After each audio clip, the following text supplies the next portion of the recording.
अल्लाह तबारक व तआला का इनाम है। मैं ये अर्ज करता हूं यहां पर गुफ्तगू, मैं जो चीजें शुरू किया था इसको यहां स्टॉप करता हूं। सारे लोगों ने दुआएं की, मुझे पता है, और सबसे ज्यादा मैंने हुजूर ताजुश शरिया को और हुजूर अमीन मिल्लत को ख्वाब में बार बार देखा, और हजरत अबी मुझसे कहा था कि हम सब परेशान थे, बहुत दुआएं करते थे। मेरे छूटने की दुआएं या मेरे आराम की दुआएं ये अलग मकाम रखती हैं, लेकिन जिस वक्त अंदर जा रहे थे मेरे बिरादर गिरामी भी मौजूद है, मैं एक दुआ अल्लाह करीम की बारगाह में ये करता था कि ऐ रब्बे जुल जलाल, तेरा बंदा है, तेरे नबी की बात कर कर अंदर आया, इतनी लाज रखना कि मेरे बाहर जाने के लिए कभी किसी कुत्ते की मदद लेने की नौबत ना आए।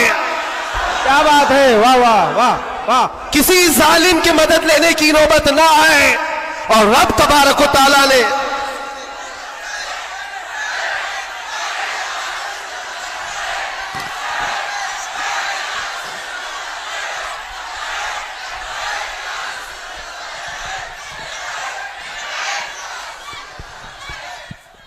इस बात की वजाहत भी कर दूं, बहुत बड़ी जिम्मेदार शख्सियत मौजूद है, मेरे अल्फाज का मैं जिम्मेदार हूं जो कुछ कह रहा हूं, और लोगों को फिर ये लगता है ये इतना सब हो जाने के बाद फिर भी कुत्ता कहते हैं, ये कुत्ता कुत्ता इनकी जुबान पे क्यों आता है। मेरे अजीजों, ये अब कोई गैर कानूनी बात नहीं, सुप्रीम कोर्ट के जज ने भी हमारा जजमेंट देने के वक्त कहा था, ये कोई ऐसी बात नहीं है, हेट स्पीच नहीं है, every dog has a day, हर कुत्ते का एक दिन होता है। हमने तो थोड़ा सा कहा था, उन्होंने बहुत कहा है। तो ये जो भी मैं कहूंगा अब सुप्रीम कोर्ट के एतबार से कहूंगा, और फिर मैं अभी तक तो कभी वो शेर को दोहराया भी नहीं, क्योंकि मैंने देखा है 5 साल के 6 साल के बच्चे सामने खड़े होकर के वही दोहरा रहे। वाह वाह वाह। बल्कि मैंने तो ये भी देखा, अंदर कैदियों को जब बहुत ज्यादा तकलीफ देता था कोई, तो कहता था वही बात। वाह वाह। आज वक्त है तुम्हारा, क्या बात है। हर जगह पर खाना सही नहीं मिल रहा है तो भी वो कैदी यही पुकार कर कहते थे आज वक्त है, आज वक्त है। मेरे अजीजों, जितना ही तुम दबाओगे उतना ही वो उभरेगा। यह हम अपनी तारीफ के लिए, अपने घर के लिए नहीं बोलते। हमने कभी किसी कम्युनिटी को, किसी खास धर्म को या किसी खास मजहब को निशाना बनाकर कभी नहीं बोला। हाँ, मेरा यह मिशन है कि जो हुजूर पाक सल्लल्लाहु ताला अलैहि वसल्लम की इज्जत के लिए उंगलियां उठाएगा तो हम उसका जवाब देते रहेंगे। बेशक बेशक। और अगर एक आदमी करता है तो एक का जवाब, 10 करते तो 10 का जवाब। इसका मतलब ये नहीं होता कि हम पूरी कम्युनिटी को बोल रहे हैं, पूरे मजहब को बोल रहे हैं, किसी कौम को बोल रहे हैं। ये तो फैलाई गई बात है। बहरहाल वक्त आने के बाद सब समझ में आ जाएगी। आज जिस चीज के लिए कॉन्फ्रेंस रखी गई है, तालीमी बेदारी कॉन्फ्रेंस, मेरे अजीजों, ये इतनी बड़ी वक्त की जरूरत, मैं आपको क्या बताऊं, इस्लाम शुरू ही हुआ है इकरा कहते हुए। सबसे पहली आयत मेरे नबी पाक पर जो उतरी वो क्या है? मुसलमानों, इतनी तो बात याद रहे, इकरा बिस्मि रब्बिकल्लज़ी खलक। कुरान की सबसे पहली आयत क्या है? बिस्मिल्लाह खानी कराई गई कि नहीं कराई गई? तो पढ़े हो ना, तो पढ़ो, इकरा बिस्मि रब्बिकल्लज़ी खलक। इकरा का मतलब होता है ऐ महबूब पढ़ो, ऐ रसूल पढ़ो। देखो, कुरान पाक में बहुत जगह पर अल्लाह ने कुल भी कहा, कहो, लेकिन जब सबसे पहली आयत आई तो उसमें कहा कुल नहीं, इकरा, पढ़ो अपने रब के नाम से। और एक बुजुर्ग ने बहुत अच्छी बात कही, ये उससे कहा जाता है पढ़ो। जिब्राइल अमीन आए, हुजूर पाक सल्लल्लाहु अलैहि वसल्लम से कहने लगे इकरा बिस्मि रब्बिकल्लज़ी खलक। 3 बार तो हुजूर ने नहीं पढ़ा था, सिर्फ वो इकरा इकरा कह रहे थे। चौथी बार जिब्राइल ने कहा इकरा बिस्मि रब्बिकल्लज़ी खलक, पढ़ो अपने उस रब के नाम से जिसने पैदा किया। नबी पाक ने पढ़ा और इकरा उसको कहा जाता है जो पहले से पढ़ा हुआ हो। वाह वाह। और नए आदमी को पढ़ाने के लिए कहेंगे कहो जैसे मैं कह रहा हूं, जैसे मैं कह रहा हूं ऐसे कहो। और भी एक बात जो हुजूर पाक सल्लल्लाहु ताला अलैहि वसल्लम के मुतालिक बहुत सारी बातें मुस्तशरिकीन ने जो फैलाई, वो उम्मी थे। उम्मी का माना कुछ ना हंजार लोग अनपढ़ करते हैं कि इनके रसूल अनपढ़ थे। अनपढ़ नहीं, उम्मी कहते हैं जो किसी से नहीं पढ़ा हुआ हो, बेशक उसका उस्ताद नहीं लेकिन वो सबका उस्ताद है। सुभान अल्लाह सुभान अल्लाह। अब एक बात तो मुझे बताओ, कुरान कहता है अर्रहमान अल्लमल कुरान खलकल इंसान, 3 आयतें। अर्रहमान रहमान अल्लाह रब्बुल इज्जत, अल्लमल कुरान उसने कुरान सिखाया। तीसरे नंबर पर है खलकल इंसान, उसने इंसान को बनाया। मुझे एक बात बताओ, रहमान दूसरे नंबर पर आए थे, उसने कुरान सिखाया। तीसरे नंबर पर आए थे, उसने इंसान को पैदा किया। इंसान को पैदा किया ये तीसरे नंबर पर, कुरान सिखाया ये पहले दूसरे नंबर पर। जब इंसान बाद में पैदा हुआ है तो कुरान सिखाया किसको? क्या बात है, वाह वाह। अर्रहमान अल्लमल कुरान, वो रहमान है जिसने कुरान सिखाया फिर इंसान बनाया। मुफस्सिरीन फरमाते हैं ये जो इंसान पैदा किया इससे मुराद आदम अलैहिस्सलाम है, और कुरान सिखाया इससे मुराद मोहम्मद रसूलुल्लाह। सुभान अल्लाह। और रब तबारक व तआला ने अपने नबी को उस वक्त इल्म दिया है जब अभी आदम को पैदा भी नहीं किया। मुअल्लिम कायनात की उम्मत हो मेरे अजीज हो, मुअल्लिम कायनात की तुम उम्मत हो, और जाहिल रहना तुम्हें ज़ेब देता है? उस रसूल पाक की उम्मत हो जिसने पूरी कायनात को इल्म का इनकलाब दिया है, इल्म का इनकलाब। जब हुजूर पाक सल्लल्लाहु अलैहि वसल्लम मदीने तैयबा तशरीफ लाए थे, 6 लोगों को सिर्फ लिखना आता था, कलम पकड़ना कितने लोगों को आता था? 6 लोग। 10 साल का अरसा गुजरा हुजूर पाक सल्लल्लाहु अलैहि वसल्लम की वफात के वक्त 80,000 लोगों के हाथों में कलम था। सुभान अल्लाह सुभान अल्लाह। यह इनकलाब जिंदगी भर का कोई टीचर भी नहीं करता। वो रसूल पाक सल्लल्लाहु ताला अलैहि वसल्लम ने इल्म का अजीम इनकलाब पैदा किया था, और उस रसूल की उम्मत अगर जाहिल हो तो कैसे ज़ेब देता है?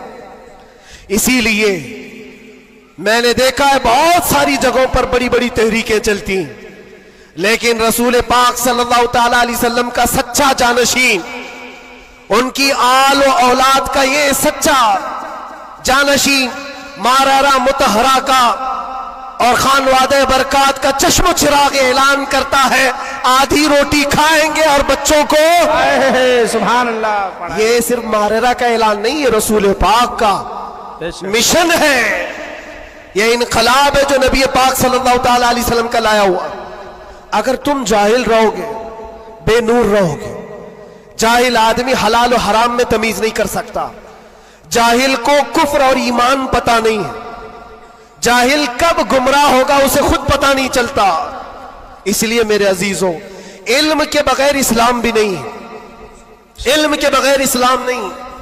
आपको पता है दौरे जिहालत कहा जाता है इस्लाम से पहले वाले दौर को, और दौरे इस्लाम, इस्लाम के बाद। इस्लाम और जिहालत तो अपोजिट चीजें हैं, ये कभी एक जगह आ नहीं सकती। आज उम्मत के अंदर हम देख रहे हैं कुछ लोगों को मैंने देखा अंदर, जिनसे पूछा गया पहला कलमा क्या है तो आई टाई कर रहे हैं, नहीं पता है। तुम्हारे नबी कौन, ये भी नहीं पता। हम तो इस खुशफहमी में चल रहे हैं, जुमा में भीड़ है, जलसों में भीड़ है, सबकी टोपी है, सबको आता होगा, खंगालो तो कलमा भी नहीं आ रहा है। यूं ही ये मुसीबतें नहीं आ रही है मेरे अजीज, यूं ही हमको डराया और धमकाया नहीं जा रहा है। तुम्हारे अंदर इल्म की दौलत हो तो तुम अपने रब तबारक व तआला की जात पर यकीन कामिल के साथ जियोगे। आज दुलमुल यकीन के साथ जो जीते वो जिहालत की वजह है, जिहालत है। और जो जिस तरह हाँकना चाहे आज हाँक रहा है तुम्हें। इल्म की तरफ आओ, इल्म की तरफ। हर बच्चे को आज पढ़ा लिखा हुआ होना जरूरी है, हर बच्चे को। और जब हम इल्म की बात करते हैं तो कुछ लोगों को ये लगता है मौलाना सिर्फ मदरसों में ले जाने की बात करते हैं, मदरसों में ले जाने की बात करते हैं। इल्म सिर्फ मदरसों की बात नहीं है। इल्म को जो फर्क किया गया है ना, ये दीनी इल्म है, ये दुनियावी इल्म है। अभी आपसे मैं पूछूं दीनी इल्म क्या है, दुनियावी इल्म क्या है, आप यही कहेंगे कुरान, हदीस, फिका, ये सारे दीनी इल्म है। साइंस, ज्योग्राफिक, फिजिक्स, केमिस्ट्री, ये दुनियावी इल्म है। ये गलत सोच है, गलत कॉन्सेप्ट है। दीनी और दुनियावी इल्म इस तरह से फर्क नहीं किए जाते। अगर आप कुरान का इल्म, हदीस का इल्म, फिका का इल्म पैसा कमाने के लिए हासिल कर रहे हैं तो ये दुनियावी इल्म है, वो दीनी इल्म नहीं। मदरसों में भी वो दीनी इल्म नहीं। और साइंस पढ़ते हो, ज्योग्राफी पढ़ते हो, केमिस्ट्री पढ़ते हो अल्लाह को पहचानने के लिए, तो ये दीनी इल्म है, ये दीनी इल्म है। तुम्हारी सोच से ही दीनी और दुनियावी का फर्क होता है, ना कि डिपार्टमेंट और शोबे से फर्क होता है। इसलिए जो बच्चे कॉलेज में, यूनिवर्सिटीज में, वो अपना कंटिन्यू करें, बढ़े आगे। तुम जिस फील्ड में जाना चाहते हो, मेडिकल में, इंजीनियरिंग में, लॉ में, जिस चीज में भी जाना चाहते हो, नीयत सिर्फ ये हो जो कुरान ने फरमाया, इक़रा बिस्मि रब्बिकल्लज़ी खलक़, पढ़ो वही जो तुम्हारे रब के नाम से। सुभान अल्लाह। वो इल्म जो अल्लाह से दूर करता है, वो बड़ा सा बड़ा आलिम होकर के भी वो गुमराह है। और वो इल्म जो अल्लाह से करीब करता है, वही इल्म नूर है, वही इल्म नूर है। इमाम गज़ाली रहमतुल्लाह ताला अलैह फरमाते, सिर्फ ये मत समझो कि मैं इल्म की बात कर रहा हूं तो इल्म आने के बाद टोपी, जुब्बा, कुब्बा, बड़ा आलिम नजर आना चाहिए, नहीं। इल्म जब किसी के पास आता है तो सबसे पहले अखलाक लाता है। सच्चा इल्म अगर किसी के अंदर आए, अखलाक लाता है, फिर वो अल्लाह ताला की जात पर यकीन लाता है। क्योंकि कुरान कहता है इन्नमा यख्शल्लाह मिन इबादिहिल उलमा, इल्म वाले ही अल्लाह से ज्यादा डरते हैं। इमाम गज़ाली फरमाते हैं वो आलिम जो अपने इल्म को इसलिए इस्तेमाल करता है कि दुनिया में कुछ पैसे मिल जाएं, और सेठों के पास जाता है, मालदारों की जेब पर नजर रखता है, फरमाते वो उस मक्खी से ज्यादा गलीज है जो पखाने पे बैठती है। बल्कि वो कहते हैं वो औरत जो अपना जिस्म बेचती है उससे भी ज्यादा ये गलीज है, क्योंकि वो जिस्म बेचती है और ये ईमान बेचता है। इल्म जो सच्चा इल्म आता है वो अखलाक और तवक्कुल ले आता है। इसलिए आपसे मैं ये कहना चाहता हूं कि इल्म का मतलब सिर्फ दौड़ भाग ये नहीं है। कोई भी कॉलेज मिल जाए, कोई भी यूनिवर्सिटी मिल जाए, कोई भी मदरसा मिल जाए, तुम्हारा टारगेट ये होना चाहिए वो इल्म मुझे मिले जो मुझे मेरे रब की पहचान दिलाए, मुझे मेरे रब की पहचान दिलाए। और जब अल्लाह रब्बुल इज्जत के नाम से कोई शुरू करता है, मेरे अजीजों, बड़े बड़े इनकलाबात आते हैं, बड़े बड़े इनकलाबात आते हैं। ये आज दुनिया छुपा छुपा कर रख रही है। हमारे दामन में उलमा की कमी नहीं रही इस्लाम में कभी। ये तो जाहिल आज हुई हमारी कौम, वरना दुनिया को क्या नहीं दिया है उलमा इस्लाम ने। आपको पता है ये सब जो उठाए हुए कैमरे हैं ये किसकी देन है? सबसे पहले इब्नुल हैसम ने ये कैमरे की इजाद की थी और उसकी थ्योरी भी बनाई थी अपनी आंखों के लेंस से। दुनिया को उड़ने का तरीका देने वाला अब्बास बिन फराज सबसे पहले प्लेन बनने से भी पहले उड़ करके एक मीनारे से पैराशूट का तस्वुर देने वाला, एक्सरे का तस्वुर देने वाला आलिम इस्लाम है। खवारज़मी ने घड़ी का तस्वुर दिया है। अलजिब्रा इस्लामी उलमा ने तुम्हारे सामने रखा है। आज जो ये हिंद से लिखे जाते हैं 1 2 3, ये आदात कहां से आए? इस्लामी उलमा ने इसको इजाद की। इजादात की एक लंबी फेहरिस्त है। आज भी कैलिफोर्निया यूनिवर्सिटी के अंदर, अमेरिका के अंदर, तिब में, मेडिकल में और बच्चों की सर्जरी पर जो लिखी गई सबसे पहली किताब अबू अली सीना की है। अल कानून आज भी रखी हुई है। पूरी दुनिया को सर्जरी सिखाने वाले, पूरी दुनिया को मेडिकल लाइन में लाने वाले इस्लामी उलमा है। बच्चों के अमराज पर सबसे पहली लिखी जाने वाली किताब उलमा इस्लाम की है। कौन सा मैदान है जिसमें मेरे नबी के गुलामों ने बाजी नहीं मारी है, सब जगह है। बस बात आकर के यहां रुकती है जिसको इकबाल ने क्या सच्चे अल्फाज में कहा है, उनके जो हम गुलाम थे खल्क के पेशवा रहे। सुभान अल्लाह। खुलासा यही है, उनके जो हम गुलाम थे खल्क के पेशवा रहे, उनसे फिरे जहां फिरा फिराई कमी वकार में। ये डोर जो कटी है तुम्हारी या धीमी हुई है, यहां से इज्जतों में कमी आई है। पढ़ना लिखना तुमने बंद कर दिया, ना इधर के है ना उधर के है। मेरे अजीजों, ना मदरसों का इल्म रह गया, ना स्कूल कॉलेज का इल्म रह गया। ये तो इस्लाम का तकाजा नहीं है, इस्लाम नहीं चाहता है। इसलिए आज की इस कॉन्फ्रेंस के जरिए से, ये तालीमी बेदारी कॉन्फ्रेंस है, मैं अवेयरनेस लाना चाहता हूं। और अब अगर कोई यहां बैठा हुआ ये अहद करके उठता है कि मुझे इल्म हासिल करना है, हमारी ये कॉन्फ्रेंस उसूल होगी। दिल में सोचते हो हासिल करना है, और इल्म की कोई उम्र नहीं होती। ये मत सोचना मेरी शादी हो गई, बच्चे हो गए, अब क्या पढ़ूंगा। अरे बूढ़े हो जाओ, दाढ़ी सफेद हो जाओ, तब भी तुम्हारे इल्म हासिल करने की उम्र नहीं जाएगी। सैयदना उमर इब्ने खत्ताब जलीलुल कद्र सहाबी हैं, कहते मुझे सूरे बकरा पढ़ने में 12 साल लग गए। तुम चाहते हो जुम्मा 8 दिन के अंदर कुरान भी खत्म हो जाना चाहिए। हाँ, इसमें मिटा दो अपनी हस्ती को अगर कुछ मर्तबा चाहो कि दाना खाक में मिलकर गुले गुलजार बनता है। शेख सादी रहमतुल्लाह अलैह फरमाते 60 साल के बाद तो मैंने इल्म देखा है।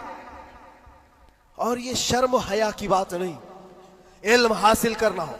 अच्छा, पहले के बूढ़े लोग अगर कहते हमारे जमाने में हालात बुरे थे, कोई आया ही नहीं सिखाने के लिए, हमारे पास स्कूल नहीं थे, मदरसे नहीं थे, पहले वाले कहते तो हो सकता है उनका ये उज़्र है।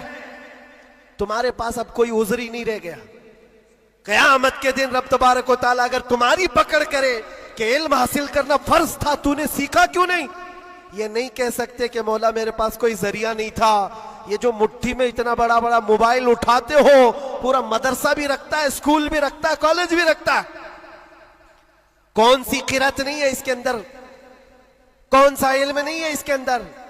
लेकिन नौजवानों को ये लगता है ये मोबाइल तो पबजी के लिए आया हुआ है, ये मोबाइल तो फेसबुक इंस्टा के लिए आया हुआ है, तुम्हें तो बहुत कुछ हासिल करने का जरिया ये मोबाइल पकड़ा दिया गया है। अब कयामत के दिन तुम्हारे पास उज़्र नहीं होगा। तुमसे अगर सवाल हुआ कि वजू में कितने फराइज थे, नमाज में कितने फराइज थे, कुरान तजवीद के साथ पढ़ने के क्या क्या उसूल थे, तुम हाय हाय हाय हाय करते रह गए, मुझे पता ही नहीं, कोई पढ़ाया नहीं, तो पूछा जाएगा तेरे पास जरिया था, अभी जाकर सर्च करके देख लेना वजू में कितने फराइज है। मोबाइल 1 मिनट से पहले तुम्हें लाके दिखा दे, बता देगा। हाँ, ज्यादा से ज्यादा क्या होगा, कंफ्यूजन।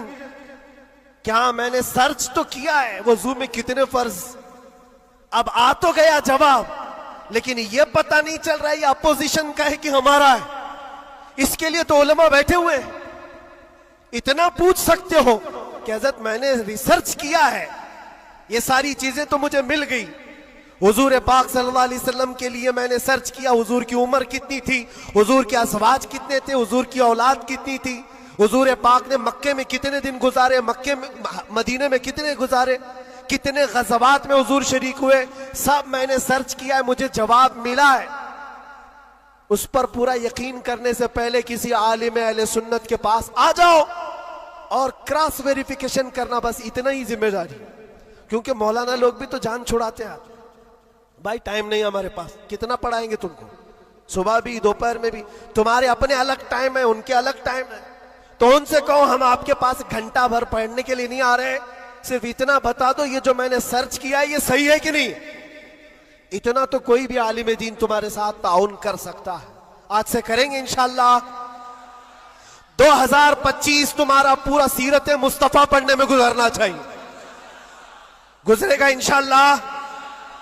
इस बात को आज तय करके उठो कि मैं मेरे नबी का गुलाम हूं, तो मैं पहले ये पढ़ूंगा कि मेरे नबी कब पैदा हुए, उस वक्त हालात क्या थे, हुजूर पाक सल्लल्लाहु अलैहि वसल्लम का बचपन कहां गुजरा, हुजूर पाक ने पहली शादी कहां फरमाई, हुजूर पाक सल्लल्लाहु अलैहि वसल्लम की औलाद कितनी हुई, नबी पाक सल्लल्लाहु अलैहि वसल्लम के सहाबा में जलीलुल कद्र कौन है, हुजूर मक्का में कितने दिन गुजारे, मदीने में कितने गुजारे, कौन सी जंगों में शरीक हुए, कौन सी जिहाद में, कौन सी जंग में हुजूर पाक के दंदाने मुबारक शहीद हुए, कौन कौन सी मुसीबतें हुजूर ने उठाई और क्या क्या दुआएं उम्मत के लिए की, ये सब तुम्हारे हिस्से में आना चाहिए। मेरे अजीजों, एक बात मुझे याद आती है, एक नौजवान का किरदार बड़ा अजीब था। मीलाद का दिन था 12 रबीउल अव्वल, शायद मैंने यहाँ दोहराया हो ये बात। मैं ट्रेन से उतर रहा था, एक नौजवान मुझसे कहने लगा, हजरत मैं चाहता हूं कि आज हुजूर की बारगाह में कोई अच्छा तोहफा पेश करूं। सब झंडे, कुमकुमे, मिठाइयां सब लगा करके तो तोहफे पेश करते। उसने कहा मैं कुछ ऐसा करना चाहता हूं हुजूर पाक सल्लल्लाहु ताला अलैहि वसल्लम को खुशी हो। मैं उतर रहा था, अचानक ज़हन में ये बात आई, कहा अल्लाह के नबी के अखलाक ये थे कि वो बूढ़ों की मदद करते, उनका बोझ उठाते थे। मक्का में हुजूर मशहूर थे इस बात पर। हम उतर रहे हैं, देखो ट्रेन से कोई बूढ़ा उतर रहा, उसका सामान उठाकर पहुंचा दो, सुन्नत है ये भी। और आज 12 रबीउल अव्वल है, तुम हुजूर की बारगाह में खिराज अकीदत पेश कर। ये बात कहा और मैं गुजर गया। वो जवान, एक बूढ़ी औरत 2 बड़े बड़े शॉपर लेकर आ रही थी, उसके पास गया और कहा कि अम्मा जी मुझे दो, मैं उठाता हूं। वो पहले तो घबराई, कहा कि तू क्यों उठाएगा, तू कुली है क्या, है मेरा सामान क्यों, नहीं दूंगी, नहीं दे रही थी। और क्यों दे अजनबी को कोई, इसने इसरार किया, अम्मा जी दे दो उठा लूंगा। कहा इतना क्यों कह रहा है बेटा, तू सामान लेके भागना है, क्या करना है। उसने साफ साफ समझा दिया, अम्मा जी बात यह है आज 12 रबीउल अव्वल की तारीख है, हमारे प्रॉफेट मोहम्मद सल्लल्लाहु अलैहि वसल्लम का जन्मदिन है और उनकी आदत थी कि वो बूढ़े लोगों का बोझ अपने हाथ उठाते थे। मैं चाहता हूं कि उनका अमल दोहराऊं, उनके अखलाक पर अमल करूं और मैं उनकी रूह को खुश करूं। बूढ़ी के दिल में बात आ गई, कहा ले बेटा, तू तेरे नबी की बात कर रहा है, आज तुम्हारा कोई त्योहार का दिन है, ये करना है तो करो। वो शॉप पर लेकर के गया, उसको जहां तक पहुंचाना था पहुंचाया। ये बात आई गई, गुजर गई। हम भी तो सोचते हैं कि छोटी सी बात है। 6 महीने गुजर जाने के बाद, 6-7 महीने के बाद उस नौजवान ने मुझसे कहा कि हजरत वो बूढ़ी औरत जिसका मैं सामान उठाया था, वो अभी राब्ते में, कांटेक्ट में है, अभी आई और कह रही है कि बेटा 6 महीने गुजर गए, अब तक मैं तेरे नबी का बायोडाटा ही पढ़ रही हूं, वाह वाह वाह, अब तक मैं उनके अखलाक ही पढ़ रही हूं। कहा क्यों, कहा तेरे उस अमल ने मुझे इतना मुतासिर किया कि इस जमाने का कोई जवान, अरे मेरे बेटे मेरे पोते नहीं आए मुझे लेने, किसी और का बेटा मेरा सामान उठा रहा है, इसके अंदर इतना असर कहां से आया। और जब तूने बताए तेरे नबी के अमल है, मैंने सोचा कि उस नबी को क्यों ना पढ़ूं। पढ़ते पढ़ते मैं इस मकाम पर पहुंच गई, बताओ तेरा नबी कहां है, मैं भी जाऊं गुलामी में शामिल हो जाऊं। वाह वाह वाह वाह, सुभान अल्लाह। तुम्हारे अखलाक से इनकलाब आ सकता है, तुम्हारी आदत से इनकलाब आ सकता है, लेकिन जब तुम खुद सीरत नहीं पढ़ना चाहते तो दुनिया तो फिर यही ताने देगी कि आतंकवादी है, ये दहशतगर्द है, इनके मुंह पर थप्पड़ मारने का तरीका यही है। हम तुम्हारी सर्टिफिकेट के मोहताज नहीं है, हम तुम्हारे बोले जाने से कुछ भी परवाह नहीं करते, तुम्हें अपने नबी के अखलाक करके दिखाना है, करके दिखाना है, नफरत नहीं। हुजूर पाक सल्लल्लाहु ताला अलैहि वसल्लम से अगर मोहब्बत है तो उठो और इल्म को आम करो, और हुजूर की सीरत पढ़ने के बाद तुम्हारा दिल कुशादा हो जाएगा, जहन वसी हो जाएगा, सोचने की ताकत बढ़ जाएगी। इसलिए कि सुन सुन करके मानना और है, जान करके मानना और है। जब समझ जाओगे तो रोज इश्क बढ़ता चला जाएगा। आप चाहते हो मेरे नबी पाक की मोहब्बत और आए, चाहते हो हुजूर का इश्क और बढ़े, सिर्फ और सिर्फ यह है कि हुजूर को पढ़ना शुरू करो, सीरत पढ़ो और इतना गुम हो जाओ, इतना गुम हो जाओ कि फिर तुम मुस्कुरा भी दो या चलने फिरने लगो तो दुनिया पुकार कर कहेगी इसके अंदर से मदीने की खुशबू आती। क्यों, पढ़ने वाला उसी में मलबूस हो जाता है। 3 घंटे फिल्म देख करके यहाँ नाटक करने लगता है आदमी। क्यों, इसलिए कि इंसान की फितरत ऐसी है, जो देखता है वो कैच करता है और उसी तरह करने की कोशिश करता है। और जब बार बार हुजूर की सीरत पढ़ोगे दुनिया में बात वैसी ही करोगे जैसे मेरे नबी करते थे। बेशक बेशक।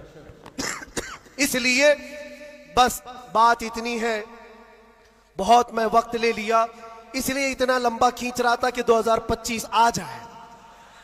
वाह वाह वाह वाह, क्या बात है। आ गया अभी और अल्हम्दुलिल्लाह। हाँ और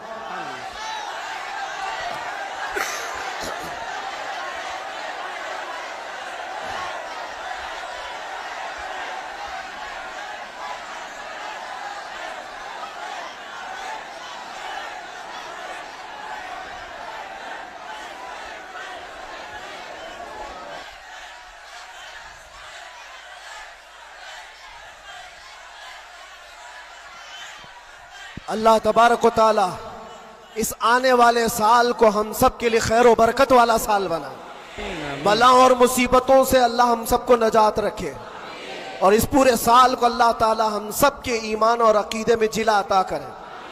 बात वही मैं दोहरा कर खत्म करता हूं मेरे अजीजों, 24 को जाना था चला गया और आला हजरत का 25 को आना था। वाह वाह। और इंशाल्लाह 25 में ये सिक्का चलेगा इंशाल्लाह। और फिर कहोगे आई नहीं हुकूमत, सिक्का नया चलेगा। आलम में रंग बदला सुबह शबे विलादत। मुस्तफ़ा करीम सल्लल्लाहु अलैहि वसल्लम के आशिकों के लिए ये साल हरा भरा हो जाए। मौला करीम की बारगाह में ये दुआ भी करते हैं कि रब तबारक व तआला इस आने वाले साल को हम सब के इल्म का साल बनाए, हम सब के अखलाक का साल बनाए और इनकलाब का साल बनाए। और जो आयत अल्लाह ने फरमाई उस वादे के मुताबिक, इन्ना मअल उसरि युसरा, हर तकलीफ के बाद आसानी है, हर तकलीफ के बाद आसानी है। मौला जो जो तकलीफें अब तक हमको आई थी, अब आसानियों में तो हम सबको ईमान अता फरमा, आसानियों में हमें कदम रसूल की दौलत अता फरमा। और बस इतनी दुआ करो मेरे अजीजों, जब हमारे जाने का वक्त आए तो रब तबारक व तआला हम सब पर इतना एहसान करे कि इस कायनात में हर रंगो बू को देख लिया, सूंघ लिया, हर शक्ल सूरत को देख लिया और पहचान लिया। बस ये आंखें तरसती हैं इस बात के लिए, कुछ ऐसा कर दे मेरे किरदिगार आंखों में, हमेशा नक्श रहे रुए यार आंखों में। उन्हें न देखा तो किस काम की है ये आंखें, कि देखने की है सारी बहार आंखों में। रब ताला की बारगाह में दुआ करो, मौला तेरा ये बंदा तुझसे आज ये इल्तिजा करता है, इस नए साल की बरकत में दुनिया मिठाइयां तकसीम कर रही है, हमें इनाम में तू दीदार रसूल अता फरमा दे। इस आले रसूल की बरकत से मौला मरने से पहले हमें जियारत मुस्तफ़ा नसीब फरमाए। वो शक्ल सूरत मुस्तफ़ा जो आंखों में बस जाए तो दुनिया का हुस्न हेच हो जाए। मौला करीम हमको उस हुस्न का परस्तार बनाए, उस हुस्न का आशिक बनाए। अजीजा ने गिराम वक़ार, आखिरी बातें ये, खास तौर पर ये नए साल की जो रात है, जा करके यहाँ से कोई अय्याशी के अड्डे पर नहीं जाना, कभी कोई गुनाहों की तरफ ना जाए, वरना तुम्हारी ये सारी महफिल फजूल है। तुमने साल का आखिर भी अल्लाह के जिक्र में बनाया है और साल का शुरू भी अल्लाह के जिक्र में है। 12 से पहले भी अल्लाह का जिक्र कर रहे थे, 12 के बाद भी तुमने साल का आखिर भी महफिल रसूल में गुजारा, साल की इब्तिदा भी महफिल रसूल में गुजारी। और हो सके तो कल रोजा रख लेना, जिसको ताकत हो रख लेना, नफिल है, ताकि साल की इब्तिदा अल्लाह के इस रोजे से हो और अल्लाह करीम उस रोजे की बरकत से हम सबका पूरा साल अच्छा करे। यहां से कोई अड्डों पर तो नहीं जाएगा इंशाअल्लाह, कोई अगर जा भी रहा हो तो उसको रोक लेना। आज की रात दुनिया अय्याशियों के अड्डे सजाई है, रात भर यहां पर शराब आम हो चुकी होगी, जिना और क्लब और बार सब सज गए होंगे। लेकिन क्या ये तुम्हारे लिए अल्लाह का एहसान और इनाम नहीं है? क्या उन करोड़ों में से अल्लाह ने उठाकर तुम्हें अपने घर में बिठाया? और एक बात याद रखो, एक बात याद रखो, मुझे किसी से मिलना है तो दिन में मिल लेता हूं, टाइम कब देते हैं, दोपहर में आ जाओ, शाम में आ जाओ। लेकिन कोई खास होता है तो ही रात के 12 बजे मिलता है। बहुत रात में खास लोगों से ही मिलने का मौका निकाला जाता है, वरना तो सबको टरका दिया जाता है। मेरे अजीजों, रात के 12 बज रहे हैं और रब ताला तुम्हें अपनी मुलाकात के लिए यहां बुलाया। यह बख्शिश के लिए बुलाया गया है, यह रहमत के लिए बुलाया गया है। तो यहां से झोलियां भर करके जाओ और दुआओं की कबूलियत के लिए मुस्तजाबुद दावा शख्सियत हमारे पास है। रसूल पाक सल्लल्लाहु ताला अलैहि वसल्लम की आल मौजूद है। और यकीनन आज की महफिल पर मैं देख रहा हूं, ये जो रंग जमा हुआ है, ये जो भीड़ है, ये जरूरी नहीं सिर्फ इंसानों की भीड़ है, ये जरूरी नहीं है कि सिर्फ लोगों की मदनपुरा वालों की भीड़ है। तुम